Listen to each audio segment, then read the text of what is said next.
We are so constituted that we make our greatest efforts and do our best work while struggling to attain that for which the heart longs. It is practically impossible for most people to make their utmost exertions without imperative necessity for it.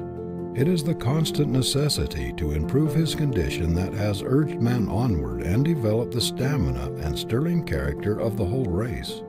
History abounds in stories of failures of men who started with wealth, and on the other hand, it is illuminated with examples of those who owe everything to the spur of necessity. A glance at the history of our own country will show that the vast majority of our successful men in every field were poor boys at the start.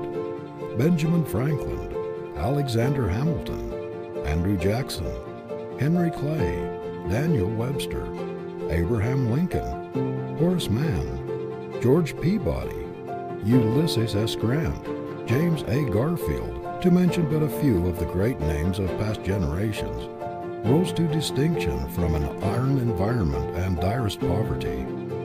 Our most useful and successful men of today have also been involved from the school of want and stern necessity.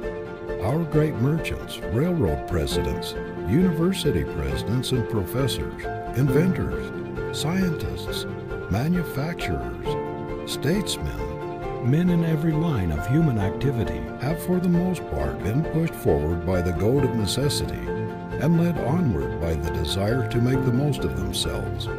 A youth born and bred in the midst of luxury, who has always leaned upon others, who has never been obliged to fight his way up to his own loaf, and who has been coddled from his infancy, rarely develops great stamina or staying power.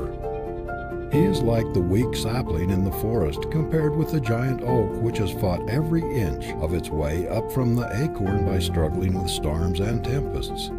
Power is the result of force overcome. The giant is made strong in wrestling with difficulties. It is impossible for one who does not have to struggle and to fight obstacles to develop fiber or stamina.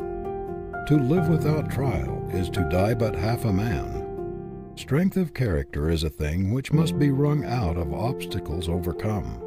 Life is a great gymnasium, and no man who sits in a chair and watches the parallel bars and other apparatus ever develops muscles or endurance. A father, by exercising for his son while he sits down, will never develop his muscle. The son will be a weakling until he uses the dumbbells and pulley weights himself. How many fathers try to do the exercises for their boys while they sit on soft benches or easy chairs, watching the process?